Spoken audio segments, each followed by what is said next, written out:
back. I hope you are well. Today I am going to be speaking to the men.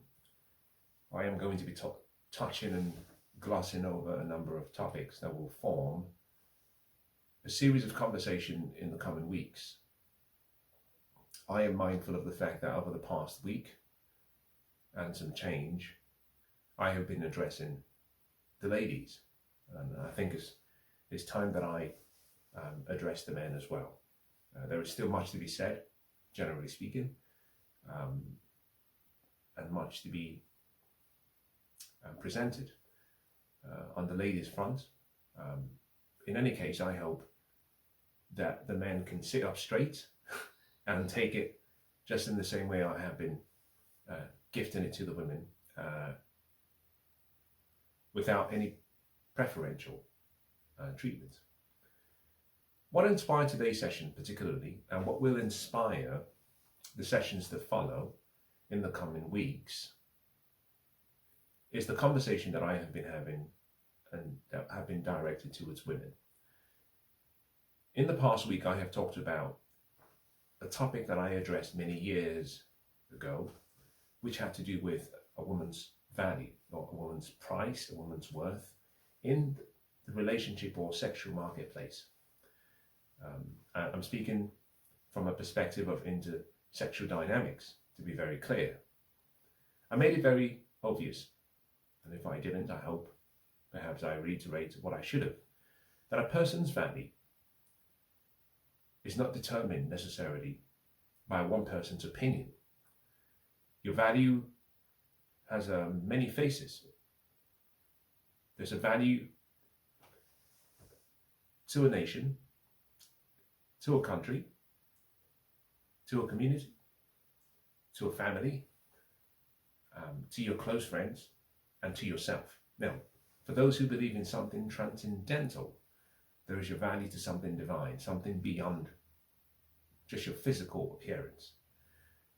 You have a mind, an intellect, and that definitely there is some value that comes from your ability to use that. None of those were what I was referring to when I used the word a woman's value or a man's value. I'm speaking specifically in the marketplace where people go to find someone compatible for whatever reasons, short term, long term. The market decides, and the market is simply an aggregation of the consensus, what people vote with their feet, with their actions, or with their resources. We have a price as men, but we also have a value, and women get to choose. Now, I'm taking the backdrop of what I shared about women to form what would be a foundation of what I would discuss concerning men. I made reference to the fact that, generally speaking, there are 4, you might say, valuation tools that are used. I represent them in acronyms: SMV, RFV, NSMV, and EIV. I begin with the first. SMV simply means your sexual marketplace value. It's primarily physical. It's based on what people see: your appearance, youth, beauty, chastity, decorum, and appearance. How fit you are in terms of height to weight ratio, height to waist ratio. It looks at your body shape and body type, whether you're athletic or whether perhaps you're overweight. All of these things, shape of your eyes and shape of your face, they play a role in your physical appearance. Now, the way you style yourself enhances your value on the sexual marketplace front. The way you dress, the way you present yourself plays a role. But for your sexual marketplace value, it's meant to be what you look like without any enhancements, what you look like first thing in the morning, assuming you've had a shower, you're not wearing any makeup, you're not wearing any enhancements, how you would look in your natural state, irrespective of whether you are a man or a woman. So for a man, there is an SMV, his appearance. RFV refers to reproductive fertility value. A correlation to your reproductive fertility value is your age. The correlation is very strong. Usually when something gets above 90% correlation, it starts to move towards a perspective of causal. Now, are there exceptions to the rule? Of course. The younger you are, the more fertile, all things remaining equal, that you should be, whether you are a woman or whether you are a man. There's a subtle difference. Women are produced or born at the point when they start puberty and actually the body starts to create all of the eggs the woman needs. A woman is provided with a fixed number of eggs, and the quality and the quantity is given up front, and over time it deteriorates. A man, on the other hand, we reproduce and we produce sperm as we go on.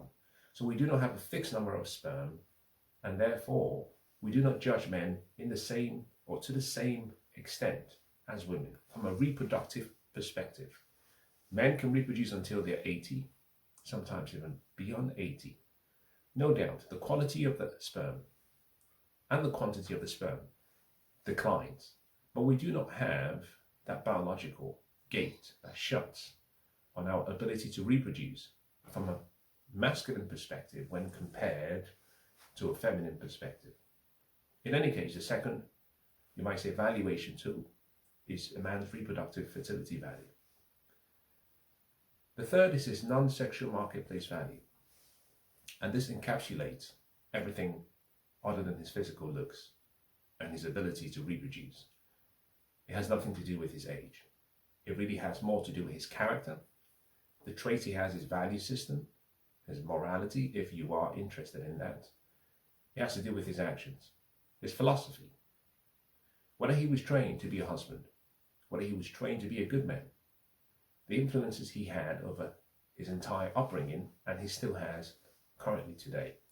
It deals with whether he has a servant's spirit, a kind, forgiving spirit. It covers his attitude.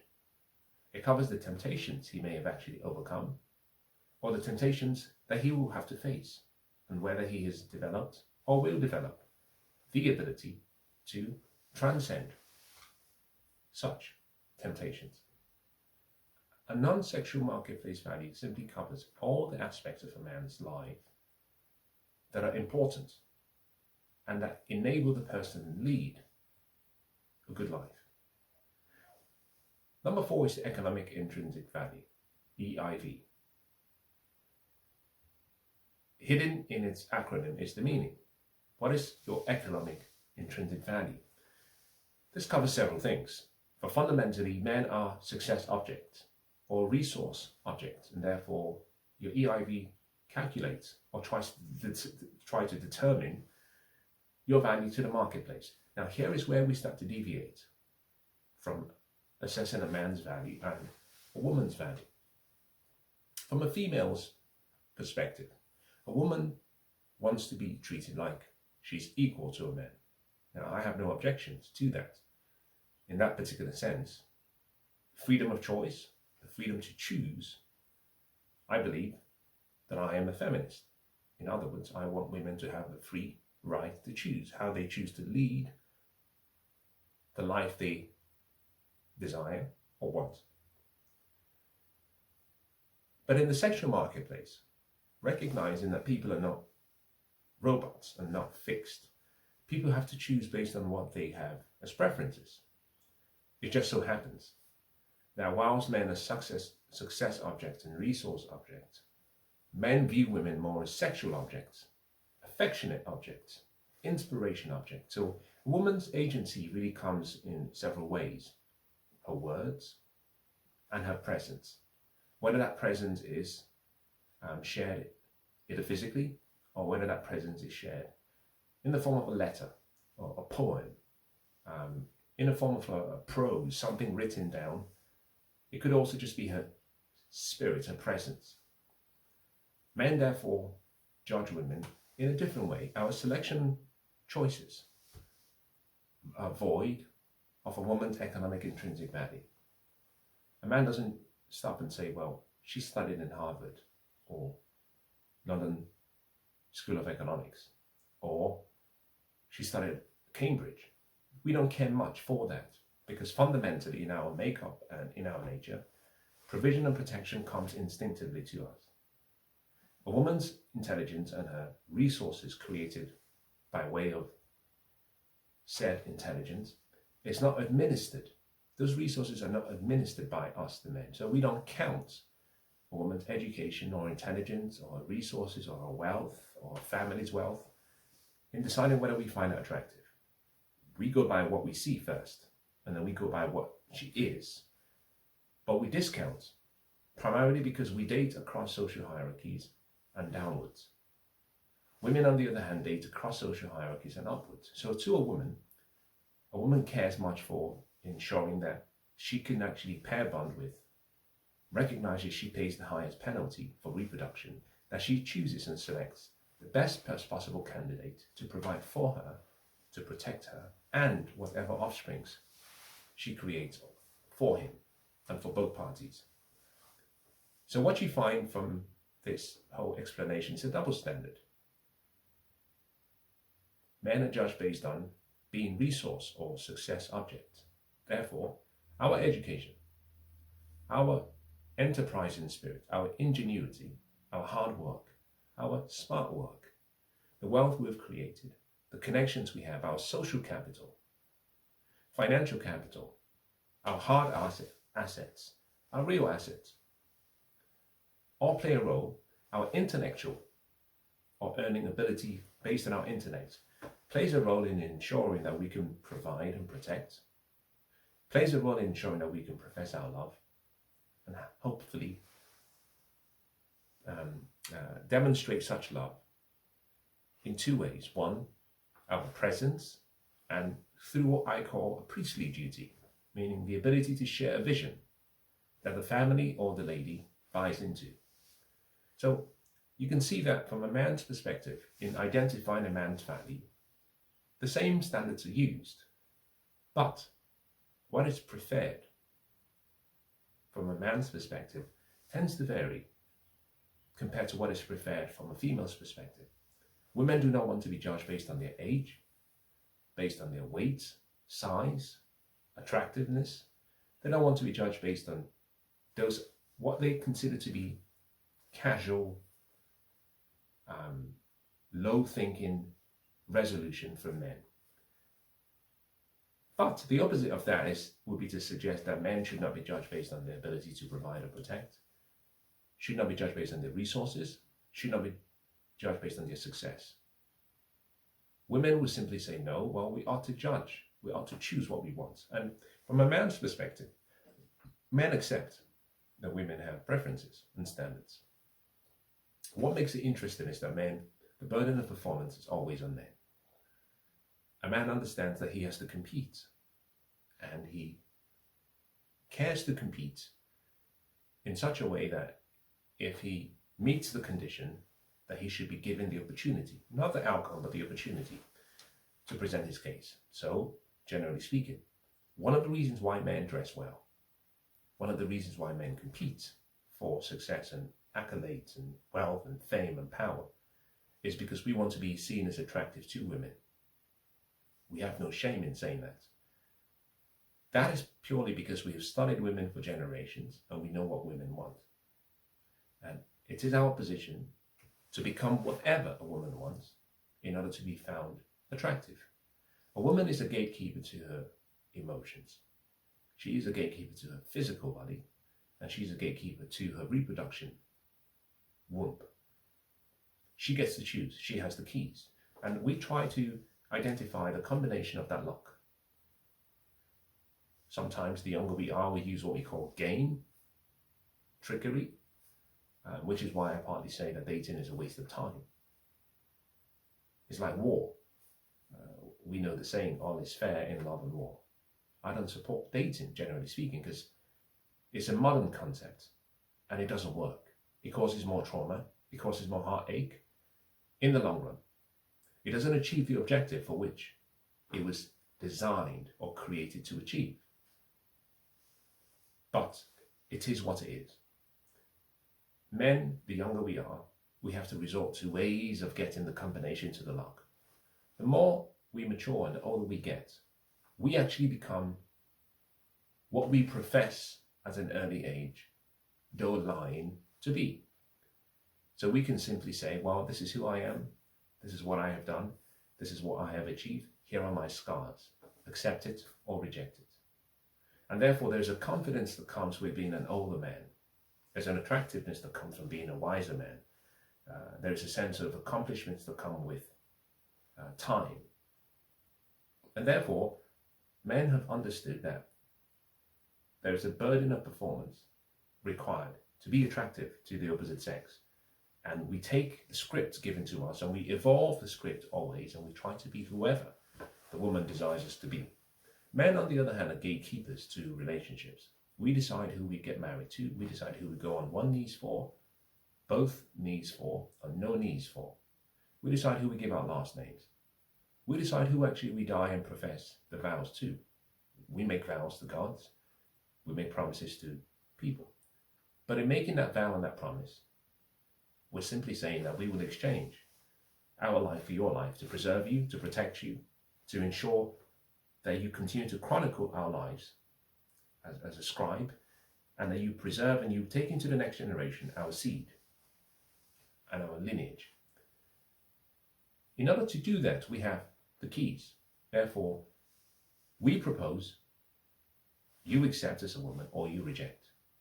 Now, I have gone through the process over the past few minutes to explain these two, what I call dichotomies that exist between male and female sexual dynamics, because it is not unusual to find that women feel that the preferences that men have is very shallow, and the standards that men have seem to be misogynistic, seem to be sexist, so much so that some of the things we would say we want, or our views about things when it comes to dating, are seen as some form of narcissistic, simply because we think differently.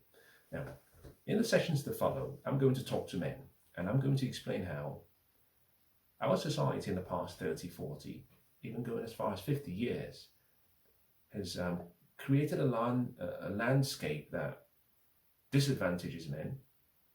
And for young men, it's not impossible for you not to understand what your core should be as a man.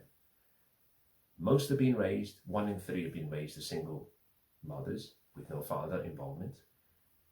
A huge percentage have been raised without any masculine presence, and therefore have been feminized, so much so that most men do not know what it means to be a man.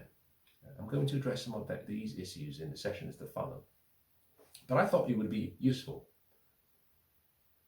from the perspective of understanding the same valuation, you might say, tools, to illustrate that all of those tools are used both for men and for women. Now, let me start with the first, sexual marketplace value. When I covered the session, when I talked about women, I made reference to the fact that a woman's sexual marketplace value can be assessed in many ways. The same standards apply to men.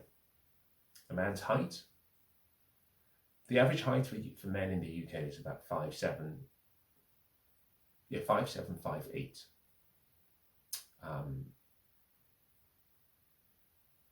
If you are 5'8" in height, 5'8" in height, you're average. If you're below that, you're below average. If you are above that, you're above average. The typical weight of a man in the UK should be relative to his height. I have a particular formula that I use.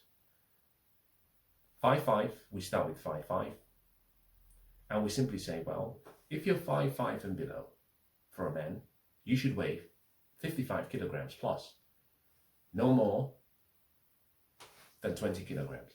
So a man who is 5'5" would weigh 55 kilograms plus 20, so 75 kilograms as a max.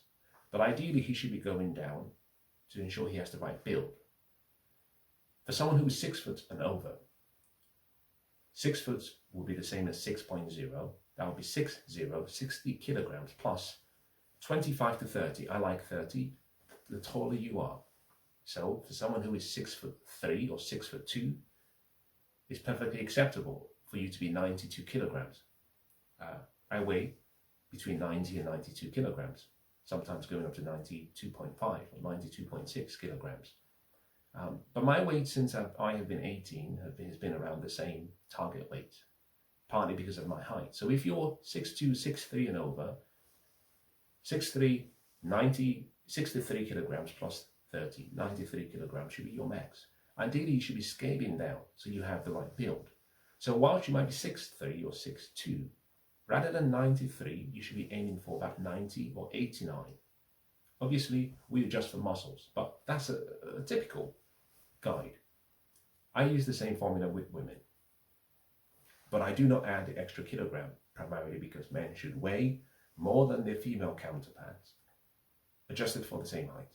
So a woman who is 5'5" should weigh 55 kilograms.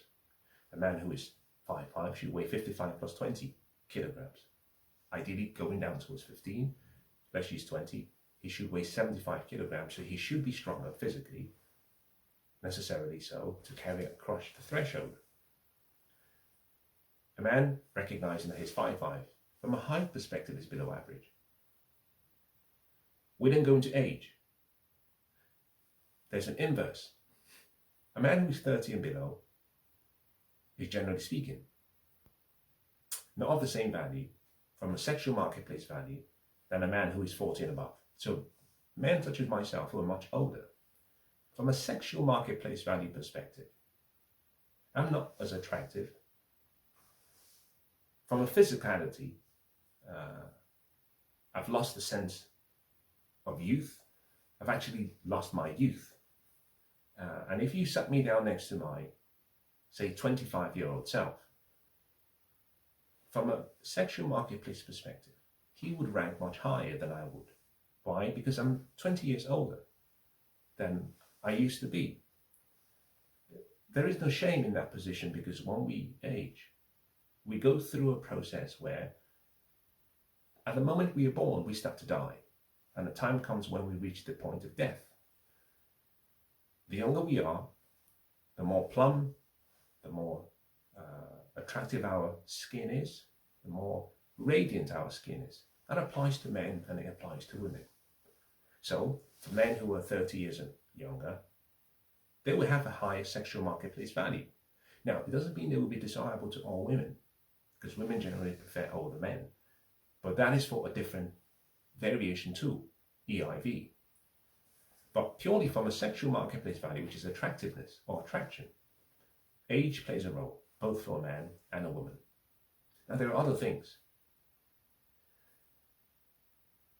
Weight.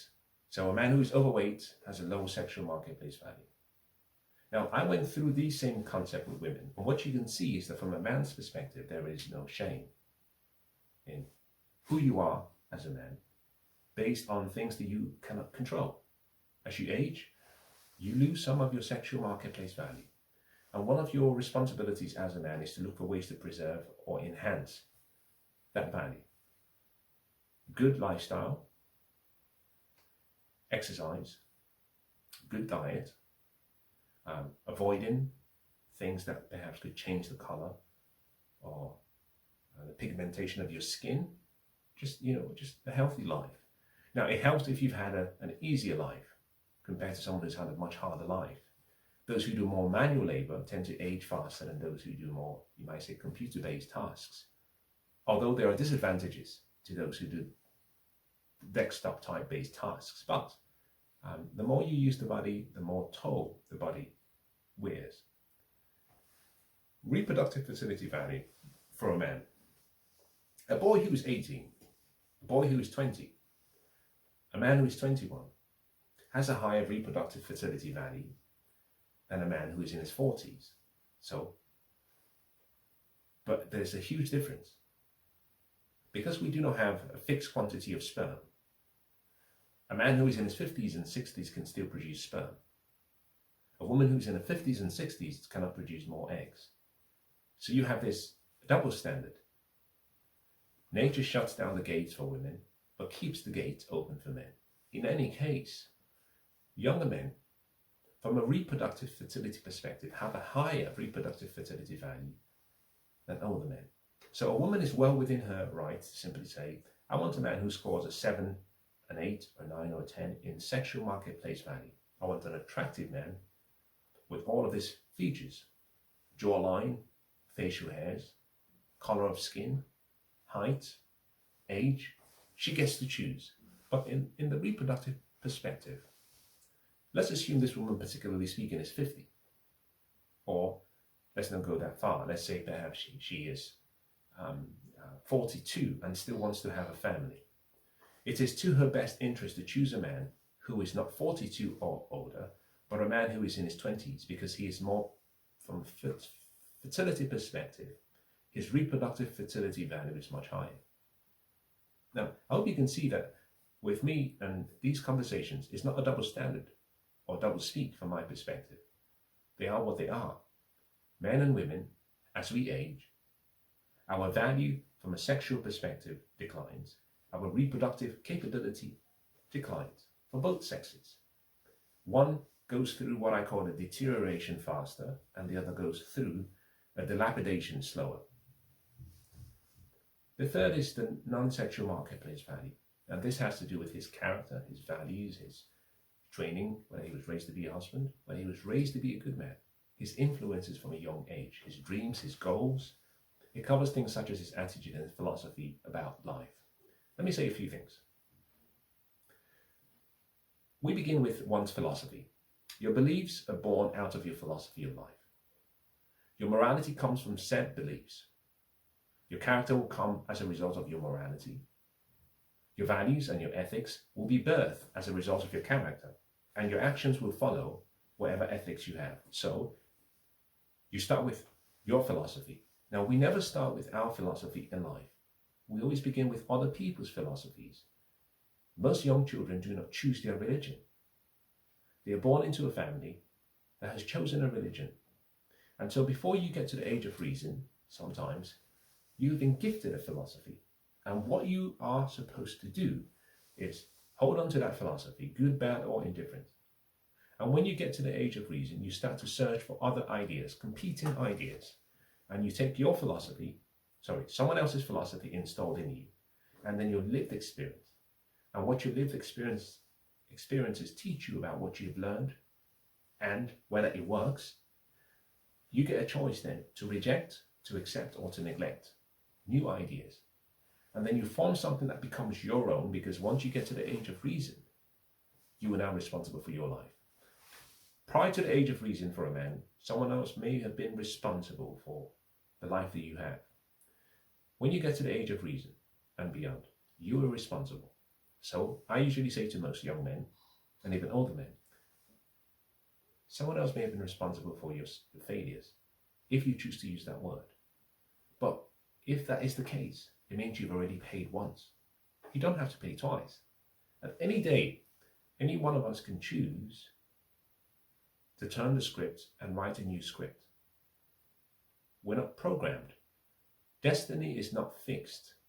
Destiny is not a matter of chance. It's a matter of choice. So we can choose. A man's non-sexual marketplace value, therefore, can be improved, just in the same way as a woman's non-sexual marketplace value can be improved.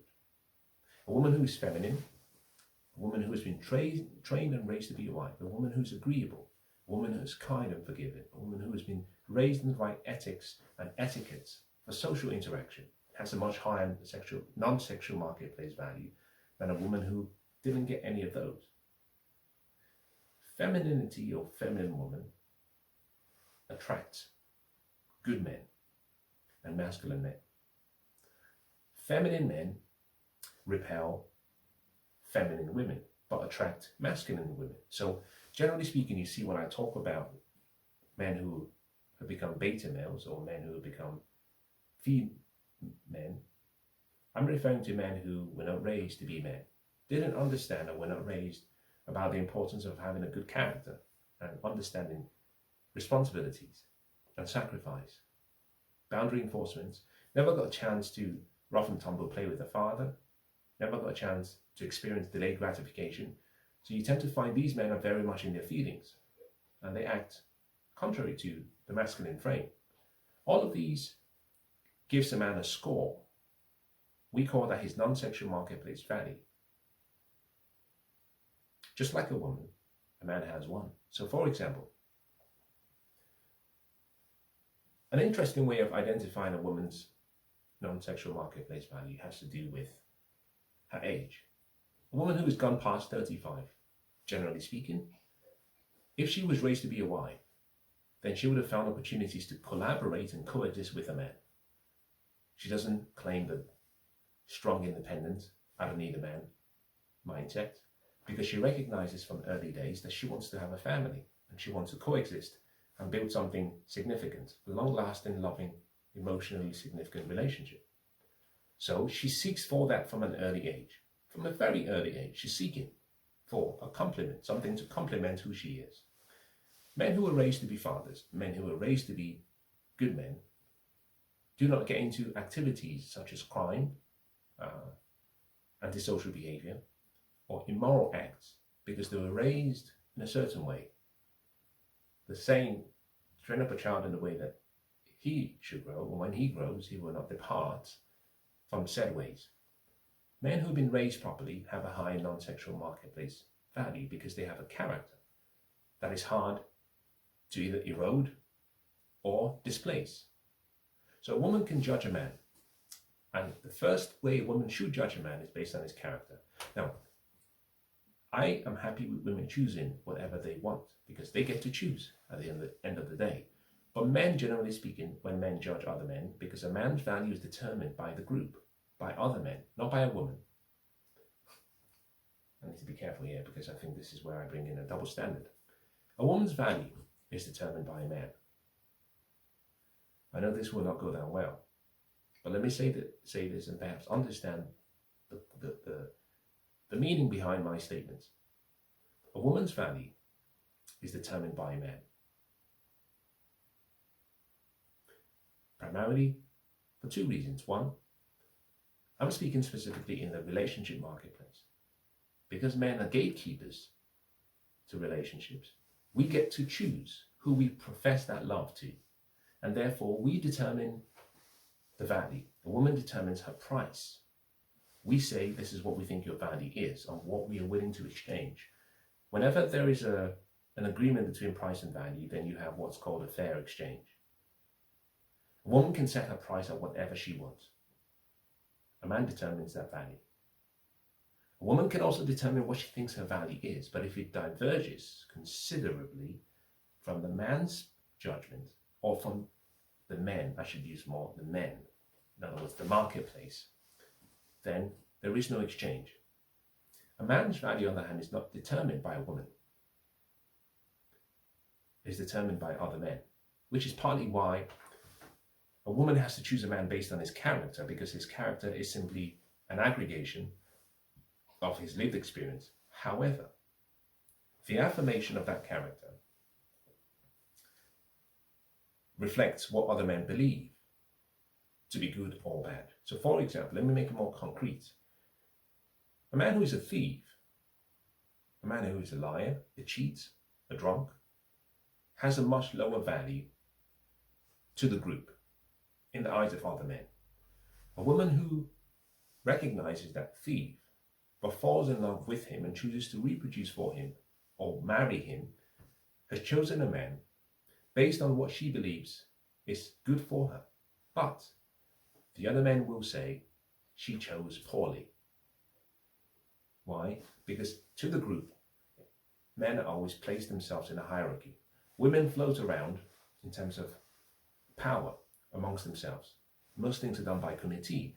Women see themselves as equal, which is why women do a poor job in ranking themselves, both on a sexual marketplace perspective or reproductive perspective, or even non-sexual marketplace perspective, because women are too emotional when it comes to judging other women. They actually prefer to say all women are special and unique, which they are, but that's a cop-out. Men, on the other hand, we put ourselves into a hierarchy very fast. If I walk into a room and there are other men, in a few minutes, sometimes in a few seconds, the hierarchical process begins. I identify a man who is there who I will honor because I consider that man to be wiser than I am, more experienced than I am, sometimes bolder than I am, sometimes more mature than I am, sometimes more gifted than I am, or just better in an area where he has a gift than I am. Men do that very fast. And then we choose our leaders.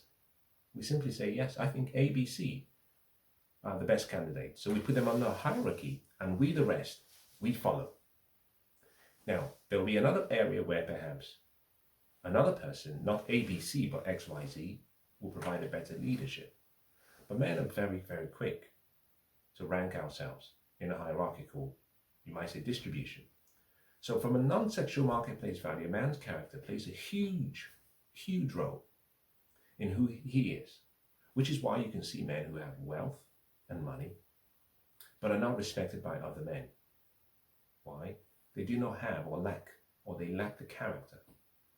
They lack the sacrifice. The money may have been obtained in a different way, perhaps in a very, very legal way, and therefore to the group. Most men in that group will simply say, we consider that person, despite the wealth, despite the good looks, despite his youth or his aged life experience, to be low in the hierarchy. So, women should judge men based on their non-sexual marketplace value, but here is the key distinction. They cannot make that judgment independently. They have to use the group. Now, historically speaking, what used to happen was a woman left her father's house and moved straight into her husband's house. We didn't date. And the men of the community, of the family, the father, the brothers of the father, the uncles, the cousins of the father, all men gathered around to see who the person coming to ask for the daughter's hand in marriage was. And they judged the younger man and his family and his ancestry line. The men of the woman's, of the girl's family sat at the table as judges, reviewing his character, reviewing the family history, his lineage, his achievements and his behavior, and passing judgment as to whether they accept that he has a high non-sexual marketplace value or a low non-sexual marketplace value. He may have been a 9 in sexual marketplace value based on attractiveness. He may have been an 8 based on youth in terms of reproductive fertility value. But if he scored a 1 or a 2 in terms of behavior, character, mannerism, lineage, history, the men of the group, the men of the family said, we reject him. Now, he may have had so much wealth, but they would say, you build a house on its foundation, and character is one of the strong foundational pillars for a successful relationship. Now, the final is the economic intrinsic value, and this is where most men overcompensate. Primarily speaking, most men, from a female perspective, because we are resource or success objects, we are judged normally based on our ability to produce. So we use simple heuristics.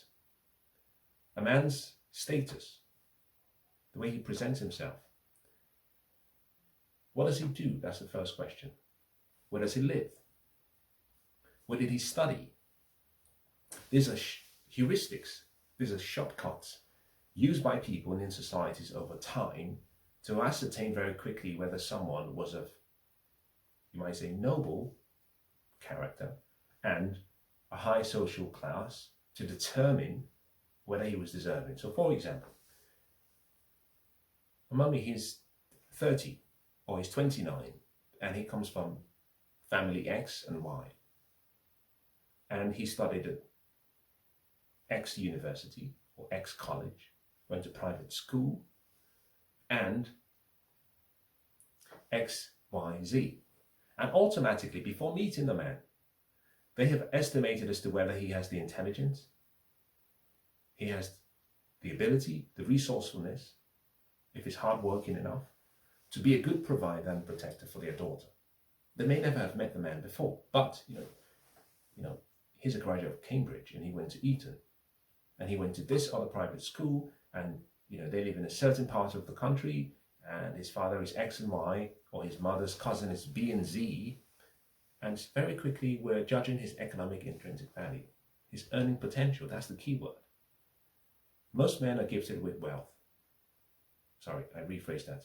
Most men are gifted with the ability to earn wealth. We have a mind and we have good health. Fewer men are gifted with physical wealth in terms of assets, financial assets, hard or real assets, sometimes digital assets, collectibles, commodities, currencies, or social capital. The more of that you have, the higher your economic intrinsic value. So you might be of a family of a person who doesn't have too much wealth, but let's just say you're connected, very well connected, and therefore perhaps money is not your motivation, but you have friends in high places. That would mean that you can be around the most powerful people in the world, the most influential people in the world, and therefore, by default, you have a hierarchical social value, a social capital that's very high, and therefore you can move and you can shake things. You're a mover and a shaker. You have a high economic intrinsic value. Now, you may have created wealth, which means you have evidence to prove that it's not just potential. Now, here is the key distinction. The younger the man is, the lower his economic intrinsic value if he has not inherited such wealth, or if he does not come from a wealthy family. The reason is simple. At 18, a man begins his life as a man. He has potential. He has zero value. A woman is 18, she has all of her value. The younger a woman is, the more she has of more of what men want: beauty, youth, fertility, chastity, purity. As we age as men, however, we lose our sexual marketplace value and our reproductive fertility value. But what we gain is the ability to convert our potential to something real, tangible, something actual. So what you find is that the younger the man is, the lower his economic intrinsic value, which is why in the sessions that I have done, I encourage women to reject proposals from young men for marriage. Why? Because he has potential. I'm baffled at having women who are in their 20s, 22, 23, the peak of their beauty, the peak of their virginity, the peak of their youth, the peak of their chastity, give all of their wealth and their value to someone who's a bum, someone who is, in his 20s, 22, 23, has no plans for the future. And they're giving both their emotions, their body, and their womb to a man who only has potential, and actually who wakes up every single day asking a simple question. I have all this potential, but what could I do to destroy all my potential? Because he's very young and hasn't matured, and therefore can do great things with the right guidance, but also can do very terrible things if left to his own. And a woman gives all of her value to him. So the younger the woman is, the more she has what I call the balance of power in her favor. The younger the man is, the more he has less. So from a negotiating perspective, a woman should be negotiating with a man equal or comparable to her with the same or equal or comparable value exchange. Younger men have lower economic intrinsic values. Older men do not. Younger men have lower economic intrinsic values. Older men actually have much higher economic intrinsic values. All things remaining equal. Because all things remaining equal would mean you've had the time and the opportunity to convert potential to reality. We bring all four together. Fundamentally, a man's purpose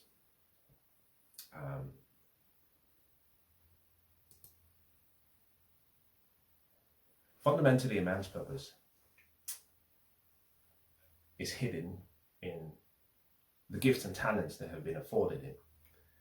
He has to discover that purpose. He doesn't choose it, he discovers his purpose.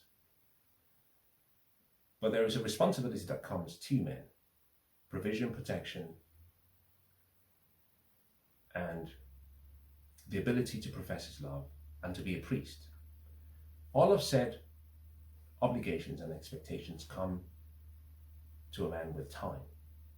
Provision, protection, a young man cannot protect you against a much older man. It would be the same as seeing a man who's 18 who hasn't actually had the opportunity, which is why back in the day when we had wars, the older men were the ones who were the generals, because they had lived and they had seen things in life, and they knew how to strategize and be tactical about how to attack. Watch many films and you see actually when men are in love and they go into battle, they lose. Why? Because they're coming from a place of emotion. The wiser, sage, though frail, older man is patient. He knows he doesn't have the youthful ability. He knows he doesn't have the dexterity. But what he does know is he can be patient. And he can just set traps for the young man to fall into, and then game over. So the ability to provide and protect for younger men is harder. The ability to profess love through his presence could be easier because all he has is words. That's all he can give. But the ability to be a priest is even much harder because he hasn't lived. He has no lived experience. Women, on the other hand, therefore, apply a different criteria when choosing men. Men are resource objects and success objects, so women tend to favor a man's economic intrinsic value much highly. Why? Because if he has the ability to provide, therefore he can protect indirectly, either by providing a home in a great location, providing support, either physical protection through people who can protect you. He might be of such way he actually gives you a lifestyle whereby you're not exposed to physical threat or coercion or force. So women tend to lean more towards a man's ability to provide. And we use objectified visual things to say, well, I think he can provide. How he dresses, the car he drives, how he speaks, perhaps sometimes the things he has, his house, and more. We use physical things to determine whether we think he's higher in value. His earning ability, or how much he makes, how much wealth he has. Now what this simply means is that from a man's perspective, men have been trained and raised to focus on provision and protection.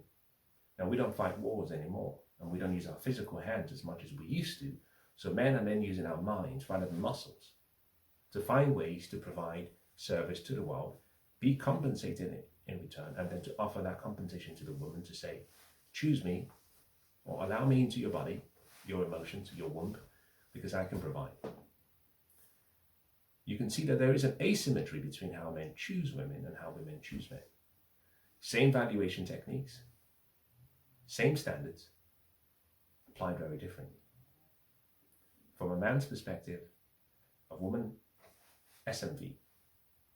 Firstly, women therefore make the mistake of thinking, I'm intelligent, I'm educated, I have a great career, I'm making a lot of money. Why wouldn't you accept me because I am a success object like you are? And he says, no, I don't really care for your money. You're not as attractive. You're overweight. Perhaps you're of age. Therefore, you do not qualify. But the key thing is that her sexual marketplace value is the tool she used to compare against his economic intrinsic value. A woman who is ranked a 7, therefore, can be asking for a man on a level of a 7 from an economic intrinsic value perspective. A woman who is a 5 might be a 9 from an economic value perspective because she has a great job and comes from wealth. But to the marketplace, men see her as just a 5, average. Why? Visually, she's average or below average. Her age, she might be average. Her mannerism, her behavior, she might be an average. But she might be a 9 from her ability to make money. She might be wealthy beyond your wildest dreams. But to men in the marketplace, they don't see the wealth. They don't see the earning potential. They see the visual first, and they say, as a sexual object, as an inspiration object, as a muse, someone who first inspires me based on her presence and her spirit and her femininity and her feminine aura, you're average. Now, I hope you can see